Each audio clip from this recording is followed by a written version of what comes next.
Target news அனைவருக்கும் இனிய வணக்கம். இன்னைக்கு நம்ம என்ன பார்க்க போறோம் அப்படின்னு பாத்தீங்கன்னா, யூனிட் 8 அப்படின்னு சொல்லி முன்னாடி சொல்லியிருந்தாங்க. இப்போ அது 6வது யூனிட்டாக மாற்றப்பட்டிருக்கு. தமிழகத்தினுடைய வரலாறு, பண்பாடு அதுல இருக்கக்கூடியதுல இன்னைக்கு நம்ம விடுதலை போராட்டத்தில் பெண்களின் பங்கு அப்படிங்கிறதுல செகண்ட் பார்ட் வீடியோ தான் என்ன செய்ய போறோம் அப்படின்னா இன்னைக்கு நம்ம முதல்ல பார்க்க போறோம். சரிங்களா? சோ ஏற்கனவே நம்ம என்ன செஞ்சிருக்கோம் அப்படின்னா ஃபர்ஸ்ட் பார்ட் வீடியோ அப்படின்றத பார்த்து முடிச்சிருக்கோம். இன்னைக்கு நம்ம பார்க்கக்கூடியது செகண்ட் பார்ட் வீடியோ. முதல் கேள்வி என்ன கொடுத்திருக்காங்க அப்படின்னு பாருங்க. டாக்டர் முத்துலட்சுமி ரெட்டியை பொறுத்தவரை பின்வரும் கூற்றுகளில் எது உண்மையானது அப்படின்னு கேட்டிருக்காங்க. இந்தியாவில் மருத்துவத்தில் பட்டம் பெற்ற முதல் பெண் ஆவார் அப்படின்னு கொடுத்திருக்காங்க. முதல்ல பிரிட்டிஷ் இந்தியாவினுடைய முதல் சட்டமன்ற உறுப்பினர் அப்படின்னு கொடுத்திருக்காங்க. மகாராஜா கல்லூரியில் சேர்ந்து முதல் பெண் மாணவி அப்படின்னு கொடுத்திருக்காங்க. சட்டசபையின் முதல் பெண் தலைவர் அப்படின்னு கொடுத்திருக்காங்க. இந்த கூற்றுகளில் எது உண்மையானது அப்படின்னு கேட்டிருக்காங்க. சோ முதல் கூற்று என்னது அப்படின்னா சரி அப்படின்னு நிறைய பேர் சொல்லுவீங்க, ஆனா தவறு. முத்துலட்சுமி ரெட்டி பாத்தீங்கன்னா தென்னிந்தியாவின் முதல் பெண் மருத்துவரை தவிர இந்தியாவில் மருத்துவத்தில் பட்டம் பெற்ற முதல் பெண் அப்படின்றவர் கிடையாது. அப்ப முதல் பெண் யாரு அப்படின்னு பாத்தீங்கன்னா ஆனந்திபாய் ஜோஷி அப்படின்றவங்க 1800 அதாவது இந்த ஆனந்திபாய் ஜோஷி மும்பை பகுதியை சேர்ந்தவங்க.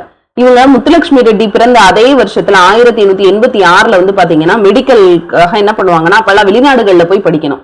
இந்த ஆனந்திபாய் ஜோஷி அப்படின்றவங்க மும்பையை சேர்ந்தவங்க. ஆனந்திபாய் ஜோஷி அப்படின்றவங்க மும்பையை சேர்ந்தவங்க. அப்ப எல்லாம் வெளிநாடுகள்ல மட்டும்தான் மருத்துவ படிப்பு அப்படின்றது இருந்தது. அப்ப என்ன பண்ணுவாங்கன்னா 886 பென்சில்வேனியால போய் என்ன செஞ்சிருவாங்க அப்படின்னா படிச்சுட்டு வருவாங்க. ஆனா அடுத்த வருஷத்துலயே அவங்க இறந்து போனதுனால அவங்கள பத்தின தகவல்கள் வெளியில வரல. அதுக்கு அடுத்ததா ரெண்டாவதா ஒரு பெண் இருந்தாங்க. யார் அப்படின்னு பாத்தீங்கன்னா காதம்பினி கங்குலி அப்படின்னு சொல்லக்கூடியவங்க. காதம்பினி கங்குலி அப்படின்னு சொல்லக்கூடிய ஒரு நபர். இவங்க எந்த மாநிலத்தை சேர்ந்தவங்க அப்படின்னா மேற்கு வங்காளத்தை சேர்ந்தவங்க. சரியா? இந்தியாவில் மருத்துவம் படிப்பு அறிமுகம் செய்யப்பட்ட போது அதுல முதல் பெண்ணா சேர்ந்தவங்க யார் அப்படின்னா காதம்பினி கங்குலி. இந்தியாவில வந்து மருத்துவ படிப்பு இல்லாதப்ப வெளிநாடுகள்ல போய் கத்துக்கிட்டவங்க ஆனந்திபாய் ஜோஷி. அவங்கதான் இந்தியாவில மருத்துவத்தில் பட்டம் பெற்ற முதல் பெண். அதுக்கப்புறமா ரெண்டாவதா யாரு மேற்கு வங்காளத்தை சேர்ந்த காதம்பினி கங்குலி. இவங்க இந்தியாவில மெடிக்கல் அறிமுகப்படுத்தப்பட்டதுக்கு அப்புறமா ஃபர்ஸ்ட் சேர்ந்த ஒரு பெண். சரிங்களா? அதுக்கப்புறமா வந்து பாத்தீங்கன்னா இந்தியா மற்றும் தெற்காசியாவோட அளவுலயே முதல் பெண் மருத்துவர் அப்படின்னு கேட்டாங்கன்னா யார சொல்லுவோம் அப்படின்னு பாத்தீங்கன்னா காதம்பினி கங்குலியை தான் என்ன செய்வோம் அப்படின்னா சொல்லுவோம். அதுக்கு அடுத்ததா பாத்தீங்கன்னா மேற்கத்திய முறையில பட்டம் பெற்ற முதல் பெண் அப்படின்றது யாருன்னு கேட்டீங்கன்னா ஆனந்திபாய் ஜோஷி. சரிங்களா? இந்தியா மற்றும் தெற்காசிய அளவில் முதல் பெண் மருத்துவர்னு கேட்டா காதம்பினி கங்குலி. மேற்கத்திய முறையில் பட்டம் பெற்ற முதல் பெண் அப்படின்னு கேட்டாங்கன்னா ஆனந்திபாய் ஜோஷி. நம்ம முத்துலட்சுமி ரெட்டி நமக்கு தெரியும் 1886 ஜூலைல புதுக்கோட்டையில வந்து பிறந்திருப்பாங்க. இவங்க வந்து பாத்தீங்கன்னா 1926 வந்து சட்டமன்ற உறுப்பினர், 26, 27 சட்ட மேலவை உறுப்பினரா இருந்திருப்பாங்க. அதே மாதிரி முத்துலட்சுமி ரெட்டிக்கு என்னன்னா தென்னிந்தியாவின் முதல் பெண் மருத்துவர், அதே மாதிரி முதல் மகப்பேறு அறுவை சிகிச்சை நிபுணர். 1912 தான் என்ன பண்றாங்கன்னா மருத்துவ பட்டம் வாங்குறாங்க. சரிங்களா? ஃபர்ஸ்ட் பெண்ணாக சட்ட மேலவைக்கு தேர்வானவங்க யார் அப்படின்னா நம்ம முத்துலட்சுமி ரெட்டி. சரிங்களா? அப்ப முதல் கூற்று தவறு, 2, 3, 4 சரி. Option B. அடுத்த கேள்வி. சென்னை மாகாண சட்டமன்றத்துக்கு முதல் பெண் சட்டமன்ற உறுப்பினர் யார் அப்படின்னு கேட்டிருக்காங்க. யார் அப்படின்னா நம்ம முத்துலட்சுமி ரெட்டி.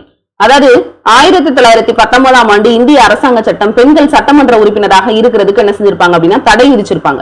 இது வந்து பாத்தீங்கன்னா மாகாணங்கள்ல இரட்டையாட்சி முறையை கொண்டு வந்திருந்தாலும் என்ன பண்ணிருப்பாங்க, பெண்கள் சட்டமன்ற உறுப்பினராக நியமிக்கப்படுறதுக்கு என்ன செஞ்சிருப்பாங்கன்னா பெரிய அளவுல தடைகள் இருந்த ஒரு காலகட்டமாக இருந்தது. நீதி கட்சி ஆட்சிக்கு வந்ததுக்கு அப்புறமாக தான் இந்த தடை அப்படின்றது நீக்கப்படுது. அப்ப நீதி கட்சி வந்தது எவ்வளவு பெரிய ஒரு சாதனை. இவங்களும் வந்து பாத்தீங்கன்னா நம்மளுடைய மோதிலால் நேரு மாதிரியே நாங்க சட்டமன்றங்களை புறக்கணிக்கிறோம் அப்படின்னு சொல்லி இருந்திருந்தாங்கன்னா இந்த மாதிரியான மாற்றங்கள் என்ன செஞ்சிருக்காது அப்படின்னா வந்திருக்காது. அதே மாதிரி 1919 அரசாங்க சட்டம் அந்த தடை விதிச்சிருந்தது நீதி கட்சி தான் என்ன செஞ்சாங்கன்னா 1921 நீக்கிருந்தாங்க. பெண்களும் என்ன செய்யலாம் அப்படின்னா சட்டமன்ற உறுப்பினராக இருக்கலாம் அப்படின்னு அந்த தடையை நீக்கினாங்க. மதராஸ் மாகாணத்துல போட்டியிட்டு தேர்தல்ல வென்ற முதல் பெண் யார் அப்படின்னா டாக்டர் முத்துலட்சுமி ரெட்டி தான். மதராஸ் மாகாணத்தினுடைய ஒரே பெண் அமைச்சர் யாருன்னு கேட்கலாம், ருக்மணி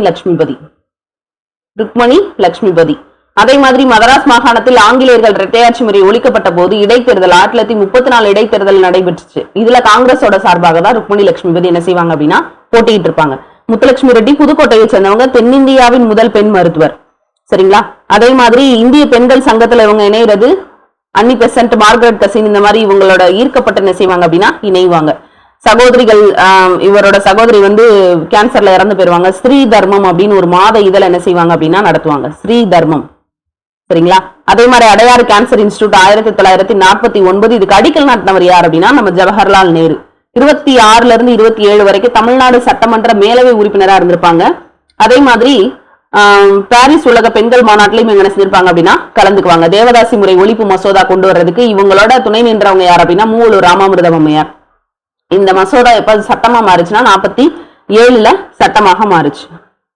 அடுத்த கேள்வி, சுதந்திரத்துக்கான போரில் பயம் என்பது மன்னிக்க முடியாத துரோகம் மற்றும் விரக்தி என்பது மன்னிக்க முடியாத பாவம், இத சொன்னது யார் அப்படின்னு கேட்டிருக்காங்க. சுதந்திரத்துக்கு எதிரான போர்ல பயம் என்பது மன்னிக்க முடியாத ஒரு துரோகம், விரக்தி அடைகிறது அப்படின்றது மன்னிக்க முடியாத பாவம். பயந்தீங்கன்னா துரோகம், விரக்தி அடைஞ்சவை என்னடா அப்படின்னு படிக்காம விட்டுட்டீங்கன்னா அதே மாதிரி அந்த சுதந்திர போர்ல பங்கேற்காம விட்டுட்டா அது மிகப்பெரிய பாவம்னு சொன்னது யார் அப்படின்னா நம்ம சரோஜினி நாயுடு. சரிங்களா, இவங்க என்ன சொல்லுவாங்க, நைட்டிங்கல் ஆஃப் இந்தியா அப்படின்னு சொல்லுவாங்க. அதே மாதிரி பாரதிய கோகிலா அப்படின்னு சொல்லி இவங்க அழைக்கப்படுறாங்க. பாரதியா கோகிலா அப்படின்னு அழைக்கப்படுறவங்க. சரிங்களா, இவங்க வந்து பாத்தீங்கன்னா 1931 வட்டமேஜை மாநாட்டுல என்ன செய்வாங்க அப்படின்னா பங்கேற்பாங்க. அதாவது வங்க பிரிவினையின் போதுதான் இவங்க சுதந்திர போராட்டத்திலே தன்னை ஈடுபடுத்திக்கிறாங்க. 1905 வங்க பிரிவினையின் போது சுதந்திர போராட்டத்துல தன்னை ஈடுபடுத்திக்கிறாங்க. மகாத்மா காந்தியோட தண்டி யாத்திரை போவாங்க. 1925 இந்திய தேசிய காங்கிரஸ் கான்பூர் செஷன்ல இவங்க லீடரா இருப்பாங்க. ஒத்துழையாமை இயக்கத்துல காந்தியோட என்ன செய்வாங்க அப்படின்னா இணைந்து பணியாற்றுவாங்க. அதே மாதிரி இவங்க வந்து பாத்தீங்கன்னா 1917 ஃபர்ஸ்ட் வந்து ஐஎன்சி உமன் லீடர் யார் இருந்தது அப்படின்னு பாத்தீங்கன்னா, அதாவது இந்திய தேசிய காங்கிரசினுடைய முதல் பெண் தலைவர் யார் அப்படின்னு கேட்டாங்கன்னா அன்னி பெசன்ட். இந்திய பெண் தலைவர் அப்படின்னு கேட்டாங்கன்னா யாரு, நம்ம இவங்க சரோஜினி நாயுடு. சரிங்களா, சரோஜினி நாயுடு இவங்க வந்து வட்டமேசை மாநாடுகள்ல பங்கேற்பாங்க. அதே மாதிரி 1942 வெள்ளையன வெளியேறு இயக்கத்துக்காக அரெஸ்ட் ஆகி 21 மாதங்கள் சிறையில் இருப்பாங்க. சரிங்களா, அதே மாதிரி உத்தரப்பிரதேசம் அப்ப வந்து பாத்தீங்கன்னா நம்ம வந்து ஒருங்கிணைந்த மதராஸாக இருந்துச்சு. அது பிரிக்கப்பட்டவனே உத்தரப்பிரதேசத்தினுடைய முதல் பெண் கவர்னராக ஆனவங்களும் யார் அப்படின்னா நம்ம சரோஜினி நாயுடு தான். அடுத்ததா 3வது கேள்வி, 1934 மெட்ராஸ் தொகுதியில் நடைபெற்ற 9வது பெண்கள் மாநாட்டுக்கு தலைமை தாங்கிய பெண்மணியினுடைய பெயரை பத்தி சொல்லுங்க அப்படின்னு கேட்டிருக்காங்க. முதல்ல இந்த ஆல் இந்தியா உமன் கான்பரன்ஸ் அப்படின்னு சொல்லக்கூடியது வந்து எப்ப ஸ்டார்ட் பண்ணப்பட்டது அப்படின்னு பாத்தீங்கன்னா 1927 இதை தொடங்கினவங்க யார் அப்படின்னா மார்கரெட் கசின். எங்க தொடங்குவாங்க அப்படின்னா டெல்லியில தான் என்ன செய்வாங்க அப்படின்னா தொடங்குவாங்க, அகில இந்திய பெண்கள் மாநாடு. சரிங்களா, முதல்ல இந்த இயக்கமாக இது வந்து 1927 மார்கரெட் கசினால தொடங்கப்பட்டிருக்கும். 1930 சங்கங்கள் பதிவு சட்டத்தின் கீழே இதை பதிவு பண்ணிருப்பாங்க. 41 என்ன பண்ணுவாங்கன்னா ரோஷினி அப்படின்னு சொல்லக்கூடிய ஒரு பத்திரிகை என்ன செய்வாங்கன்னா வெளியிடுவாங்க. ரோஷினி அப்படின்ற பத்திரிகையை வெளியிடுவாங்க. ஹிந்தி மற்றும் இங்கிலீஷ்ல இந்த இதழ் வந்து வெளியானது. இதுல வந்து பாத்தீங்கன்னா பெண்களுக்கு பாதுகாப்பு மற்றும் வாக்குரிமை குறித்து என்ன செய்வாங்க அப்படின்னா இந்த இயக்கங்கள்ல பேசியிருப்பாங்க. இது வந்து பாத்தீங்கன்னா 1946 இவங்க தங்களுக்குன்னு ஒரு மைய அலுவலகத்தை அமைச்சுக்குவாங்க. சரிங்களா, இந்த இயக்கத்தினுடைய ஆரம்ப கால நோக்கமே என்னது அப்படின்னு பாத்தீங்கன்னா பெண் கல்விதான். அதே மாதிரி இந்த பள்ளிகள்ல இருந்து இடைநிற்றல் நின்றவங்க, சரியாக முறையாக கல்லாதவங்களுக்காக 1966 முறைசாரா கல்வி இயக்கம் அப்படின்றது இந்த அமைப்பால முன்னெடுக்கப்பட்டுச்சு. 1927 வந்து இந்த கான்பரன்ஸினுடைய தலைவராக யார் இருந்தா அப்படின்னா மகாராணி ஜமுனா பாய் இருந்திருப்பாங்க. 30 சரோஜினி நாயுடு இருந்திருப்பாங்க. அப்ப 34 இருந்தவங்க தான் யார் அப்படின்னா மார்கரெட் கசன். 37 இருந்திருப்பாங்க யார் அப்படின்னா நம்ம மார்கரெட் ஹசன். இது வந்து அதாவது 34 கொடுத்திருக்காங்க, ஒரு இடத்துல 37 இருக்கு. மெட்ராஸ் தொகுதியில் நடைபெற்றது 9வது பெண்கள் மாநாடு. சரிங்களா, எப்ப ஸ்டார்ட் பண்ணாங்க 27, 27, 28, 29, 30, 31, 32, 33, 34 கிட்டத்தட்ட ஒரு 7வது அல்லது 8வதா இருக்கும். 8 முடிஞ்சதுனால ஒருவேளை 9ன்னு கொடுத்திருக்காங்களான்னு தெரியல. ஆனா இந்த மீட் வந்து ஒரு இடத்துல 34 அல்லது 37 கொடுத்திருக்காங்க. இதுல மார்கரெட் ஹசன். 1943 ஒரு மீட் நடக்கும். அதுல விஜயலட்சுமி பண்டிட் இருப்பாங்க. 1930 சரோஜினி நாயுடு இந்த அமைப்பினுடைய தலைவராக இருப்பாங்க. சரிங்களா, அடுத்த கேள்வி, தமிழ்நாட்டில் உப்பு சட்டங்களை மீறியதற்காக அபராதம் கட்டிய முதல் பெண்மணி யாருன்னு கேட்டிருக்காங்க. நமக்கு எல்லாமே தெரிஞ்ச யாரு, ருக்மணி லட்சுமிபதி. ருக்மணி லட்சுமிபதி தான் இது தமிழ்நாட்டுல உப்பு சட்டங்களை மீறிட்டாங்க அப்படின்றதுக்காக என்ன செய்யறாங்க அப்படின்னா ஃபைன் கட்டின முதல் பெண்மணி. சரிங்களா, ருக்மணி லட்சுமிபதி. இவங்களதான் பார்த்தோம் முதல் பெண் அமைச்சர் அப்படின்னு சொல்லி என்ன செஞ்சோம் அப்படின்னா அப்பதான் கொஞ்ச நேரத்துக்கு முன்னாடி என்ன செஞ்சோம் அப்படின்னா பார்த்தோம். ருக்மணி லட்சுமிபதி பாத்தீங்கன்னா 1892 என்ன செஞ்சிருப்பாங்கன்னா பிறந்திருப்பாங்க. இவங்க வந்து பாத்தீங்கன்னா பாரிஸ் உலக பெண்கள் மாநாடு அதுல வந்து பிரதிநிதியாக கலந்துக்குவாங்க. இந்தியாவின் சார்பாக பிரதிநிதியாக 1926 என்ன செய்வாங்க அப்படின்னா கலந்துக்குவாங்க. அதே மாதிரி வந்து இவங்க 1933 தான் என்ன செய்வாங்கன்னா காந்தியை மீட் பண்ணுவாங்க. 1923 இவங்க காங்கிரஸ்ல இணைவாங்க. காங்கிரஸ்ல இணைஞ்சதுக்கு அப்புறமாக பெண்கள் மாநாட்டுல பிரதிநிதியாக கலந்துக்குவாங்க. 33 வந்து காந்தியை மீட் பண்ணுவாங்க. 1930 வேதாரண்யம் உப்பு சத்தியாகிரகத்துல ஈடுபடுவாங்க. இவங்க அதே மாதிரி 40 தனிநபர் சத்தியாகிரகத்துல ஈடுபடுவாங்க. இந்த வேதாரண்யம் உப்பு சத்தியாகிரகத்துல ஈடுபட்டு தான் என்ன பண்ணுவாங்க, உப்பு சட்டங்களை மீறியதற்காக அபராதம் கட்டுவாங்க. சரிங்களா, 1934 அதாவது 37 பெண் சபாநாயகர் ஆயிடுவாங்க. 46 வந்து பிரகாசம் தலைமையிலான அமைச்சரவையில சுகாதாரத்துறை அமைச்சராக என்ன செய்வாங்க அப்படின்னா இருப்பாங்க இல்லைங்களா. அதே மாதிரி இவங்களை பத்தி சொல்லணும்னா 97 இவங்களுக்கு என்ன செய்யப்பட்டிருக்கு அப்படின்னா அஞ்சல் தலை வெளியிடப்பட்டிருக்கு. எக்மோர் மார்ஷல் சாலை ருக்மணி லட்சுமிபதி சாலை அப்படின்னு என்ன செய்யப்பட்டிருக்கு அப்படின்னா பெயர் மாற்றம் செய்யப்பட்டிருக்கு. தமிழ்நாடு மாநில காங்கிரஸ் கமிட்டியினுடைய தலைவர் மற்றும் உப்பு சத்தியாகிரகத்தை எடுத்து நடத்தி கைது செய்யப்பட்ட முதல் பெண்மணியோட பெயர் என்ன அப்படின்னு கேட்டிருக்காங்க. சரிங்களா, யார் அப்படின்னு பாத்தீங்கன்னா அதே நம்ம ருக்மணி லட்சுமிபதி தான். இவங்களை பத்தி சொல்லணும் அப்படின்னு சொன்னா இவங்க வந்து தமிழ்நாடு மாநில காங்கிரஸ் கமிட்டியினுடைய தலைவர். தமிழ்நாடு இவங்க காங்கிரஸ்ல எப்ப இணைவாங்க அப்படின்னு பாத்தீங்கன்னா 23 என்ன செய்வாங்க அப்படின்னா காங்கிரஸ்ல இணைவாங்க. 33 காந்தியை மீட் பண்ணுவாங்க. வேதாரண்யம் உப்பு சத்தியாகிரகத்துல என்ன செய்வாங்க முக்கியமான பங்காற்றிய ஒரு நபர். சரிங்களா, அதாவது சட்டமன்ற உறுப்பினராக 34 அறிமுகமான இவங்க 1937 துணை சபாநாயகராகவே மாறுவாங்க. 46 இவங்க சுகாதாரத்துறை அமைச்சரா இருப்பாங்க. அதே மாதிரி இவங்களை பத்தி சொல்லணும் அப்படின்னு சொன்னா இவங்க வந்து 1892 சென்னையில தான் பிறந்திருப்பாங்க. சென்னையில பிறந்த ஒரு நபராக இருப்பாங்க. அதே மாதிரி இவங்க வந்து காங்கிரஸ்ல இணைஞ்சதுக்கு அப்புறமாக காந்தியை சந்திச்சு என்ன பண்ணுவாங்க, இந்த உப்பு சத்தியாகிரகம் இந்த மாதிரியான பல போராட்டங்கள்ல தன்னை ஈடுபடுத்தி கொள்ளக்கூடிய ஒரு நபராக இருக்கிறவங்க தான் யார் அப்படின்னா ருக்மணி லட்சுமிபதி. அடுத்து பெண்கள் மேம்பாட்டிற்காக துர்காபாய் தேஷ்முக் விருது பின்வரும் எந்த அமைப்புக்கு வழங்கப்படுது அப்படின்னு கொடுத்திருக்காங்க. துர்காபாய் தேஷ்முக். துர்காபாய் தேஷ்முக் அப்படின்றவங்க யார் அப்படின்னா ராஜமுந்திரியில பிறந்த ஒரு நபர். துர்காபாய் தேஷ்முக் வந்து ராஜமுந்திரியில பிறந்த ஒரு நபர். சரியா, ஆந்திரா. சரியா, சென்னை மாகாணம் அப்போ ஒருங்கிணைந்த சென்னை மாகாணமாக இருந்துச்சு. 1937 ஆந்திரா மகிழ சபா அப்படின்ற ஒரு அமைப்பு என்ன செய்வாங்கன்னா தோற்றுவிப்பாங்க. 1930 சென்னை உப்பு சத்தியாகிரகத்துல பிரகாசம் தலைமையிலான இதுல வந்து தடியடியால தாக்கப்படுவாங்க. 1946 அரசியலமைப்பு நிர்ணய சபையினுடைய உறுப்பினராக இருந்திருப்பாங்க. 52 திட்டக்குழு உறுப்பினராகவும் இருந்திருப்பாங்க நம்ம துர்காபாய் தேஷ்முக். 1958 தேசிய பெண்கள் அமைப்புல வந்து கல்வி அமைப்புல இவங்க உறுப்பினராக இருந்திருப்பாங்க. மத்திய அரசு இவங்களுக்கு என்ன செய்வாங்க அப்படின்னா பத்மபூஷன் அப்படின்ற விருது வழங்கி கௌரவிச்சிருக்கும். இவங்க முன்னாள் நிதியமைச்சராகவும் இருந்திருக்காங்க அப்படின்றது குறிப்பிடத்தக்கது. இப்ப இந்த துர்காபாய் தேஷ்முக் வந்து பின்வரும் எந்த அமைப்புக்கு அந்த துர்காபாய் தேஷ்முக் விருது வந்து பெண்கள் மேம்பாட்டிற்காக வழங்கப்படுது அப்படின்னா பெண்கள் மேம்பாட்டு அமைப்புக்கு என்ன செய்யப்படுது அப்படின்னா வழங்கப்படுது. சரி, தன்னார்வ அமைப்பு, பெண்கள் மேம்பாட்டு அமைப்பு கிடையாது, தன்னார்வத்தோட பணிபுரியக்கூடியவங்களுக்கு என்ன பண்ணுவாங்க அப்படின்னா அந்த துர்காபாய் தேஷ்முக் விருது அப்படின்றது வழங்கப்படுது. அடுத்து மாநில சமூக நல ஆலோசனை குழுவினுடைய முதல் பெண் தலைவராக நியமிக்கப்பட்டவர் யார் அப்படின்னு கேட்டிருக்காங்க. டாக்டர் முத்துலட்சுமி ரெட்டி. முத்துலட்சுமி ரெட்டியை பத்தி சொல்லணும் அப்படின்னா அதுக்கு நிறைய வந்து விஷயங்கள் இருக்கு. முத்துலட்சுமி ரெட்டி அவ்வளோ ஒரு தேவதாசி முறை ஒழிக்கிறதாக இருக்கட்டும், அதுல எல்லாம் வந்து என்ன செய்வாங்கன்னா மூலூர் அம்மா கூட சேர்ந்து பெரிய அளவுல என்ன செய்வாங்கன்னா முன்னெடுத்துட்டு போனவங்க தான் யார் அப்படின்னா நம்ம முத்துலட்சுமி ரெட்டி. 1886 பிறந்திருப்பாங்க. இந்த வருஷத்துலதான் யாரு ஆனந்திபாய் ஜோஷி டாக்டரேட்டே வாங்கியிருப்பாங்க. சரிங்களா, பட்டம் பெறது. அப்ப எல்லாம் வெளிநாடுகள்ல பென்சில்வேனியால போய் படிச்சிருப்பாங்க. ஜூலை 30 புதுக்கோட்டையில பிறந்தவங்க தான் டாக்டர் முத்துலட்சுமி ரெட்டி. 1917 என்ன பண்ணுவாங்க, இந்திய பெண்கள் சங்கத்துல போய் இணைவாங்க. தென்னிந்தியாவினுடைய முதல் பெண் மருத்துவர். ஸ்ரீ தர்மம் அப்படின்ற மாத இதழ் நடத்துறவங்க. 49 அடையாறு கேன்சர் இன்ஸ்டிடியூட். 26 பாரிஸ்ல சர்வதேச பெண்கள் மாநாட்டில் இந்தியா சார்பாக கலந்து கொண்ட ஒரு நபர். அதே மாதிரி சட்ட மேலவை உறுப்பினர். 3வது வட்டமேசை மாநாட்டுல கலந்துக்கிறக்கூடிய ஒரு நபரா இருப்பாங்க. 30 தேவதாசி முறை ஒழிப்பு மசோதா. இதுக்கு ஆதரவு யாரு, மூலூர் ராமாமிர்தம் அம்மையார்.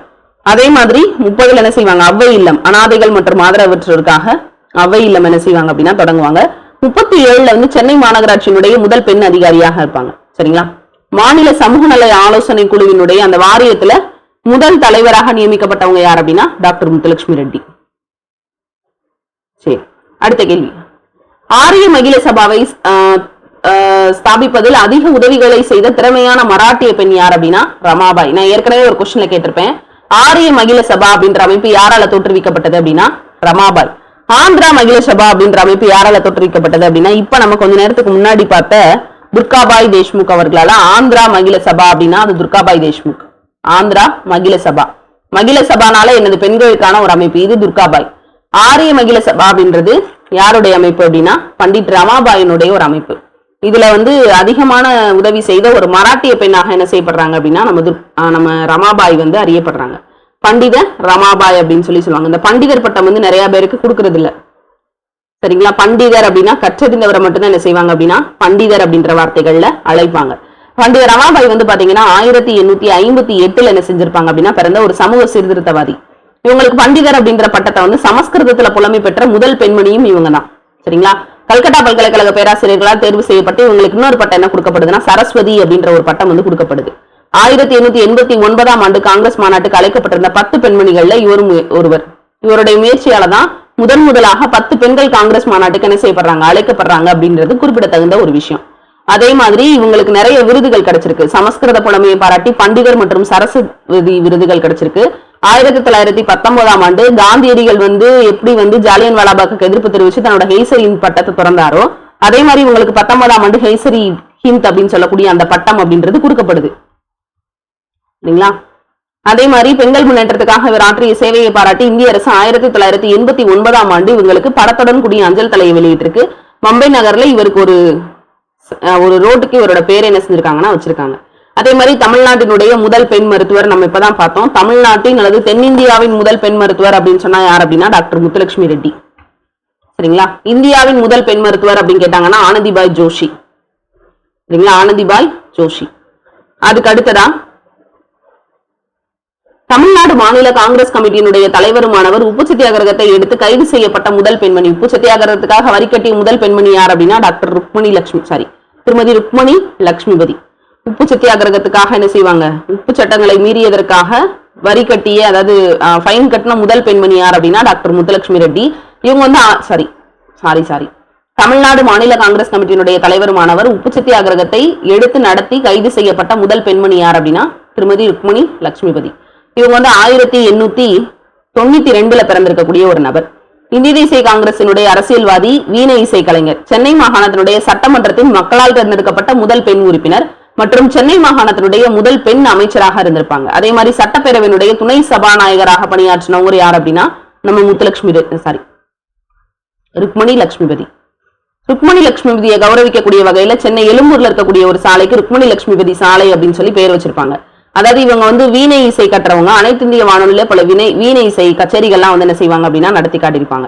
97ல ருக்மணி லட்சுமிபதிக்கு என்ன செய்வாங்கன்னா ஒரு அஞ்சல் தலை அப்படின்றது வெளியிடப்பட்டிருக்கும். அதாவது தமிழ்நாடு மாநில காங்கிரஸ் கமிட்டியினுடைய தலைவருமானவர் உப்பு சத்தியாகிரகத்தை எடுத்து நடத்தி கைது செய்யப்பட்ட முதல் பெண்மணி யார் அப்படின்னா திருமதி ருக்மணி லட்சுமிபதி. இவங்க பாத்தீங்கன்னா வேதாரண்யத்துல நடந்த உப்பு சத்தியாகிரகத்துல கலந்து கொண்டதுக்காக ஒரு வருஷம் இவங்களை சிறையில் அடைச்சிருவாங்க. சரிங்களா. அப்ப அந்த உப்பு சத்தியாகிரகத்துல சிறை சென்ற முதல் பெண்ணும் யார் அப்படின்னா நம்ம ருக்மணி லட்சுமிபதி தான். 34 சட்டமன்ற இடைத்தேர்தல நின்று போட்டி போட்டு ஜெயிச்சிருவாங்க. சரிங்களா. 46ல இருந்து 47 வரை சென்னை மாகாணத்துல பிரகாசம் தலைமையிலான அமைச்சரவையில சுகாதாரத்துறை அமைச்சராக பதவி வகித்தவங்க. சரிங்களா. சென்னை மாகாணத்தில் அமைச்சர் பதவி வகித்த ஒரே பெண் யார் அப்படின்னா இவங்க மட்டும்தான். அதாவது முதல் பெண் அப்படின்னு கூட சொல்லலாம்.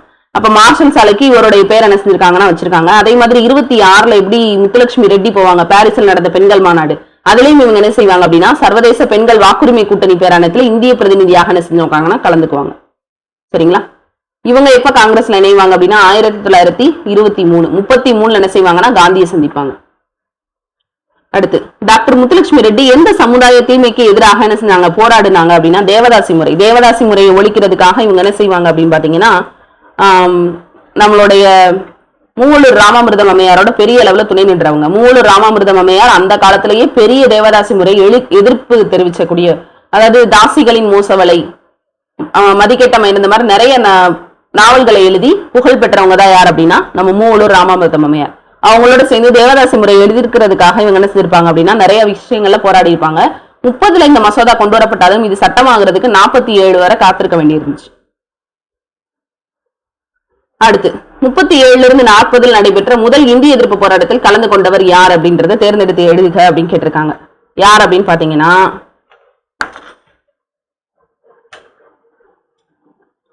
பாத்தீங்கன்னா நம்ம மூவலூர் ராமாமிர்தம் அம்மையார்.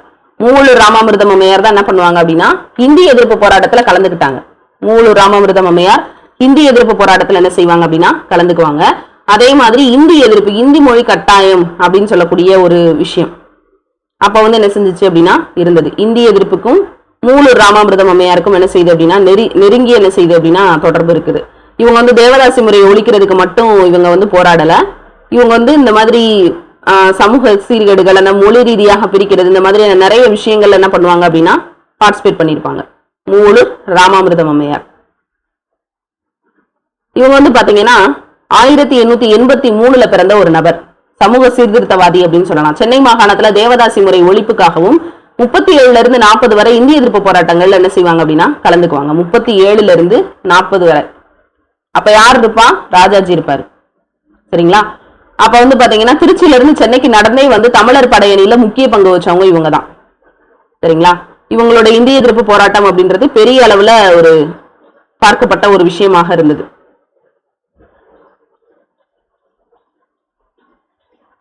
அதே மாதிரி மூலூர் ராமாமிர்தம் அம்மையாரை பத்தி சொல்லணும் அப்படின்னு சொன்னா, தேவதாசி முறையை ஒழிக்கிறதுக்கு இவங்களுடைய பங்கு அப்படிங்கிறது ரொம்பவே என்னது அப்படின்னா அதிகம். யார் அப்படின்னா நம்ம மூலூர் ராமாமிர்தம் அம்மையாருடைய பங்கு அப்படிங்கிறது அதிகம். அதே மாதிரி இவங்க ஹிந்தி எதிர்ப்பு அப்படின்றதுலயும் இவங்களுடைய பங்களிப்பை வந்து ரொம்ப அதிகமா கொடுத்திருப்பாங்க. நடந்தே வந்து என்ன செய்வாங்க அப்படின்னா தமிழர் பங்கு பங்குல வந்து என்ன செய்வாங்கன்னா இணைவாங்க. நடந்தே வந்து இணைவதன் மூலமாக இவங்களுடைய ஒரு விஷயம் அப்படின்றது பெரிய ஒரு இதுவாக பார்க்கப்பட்டது.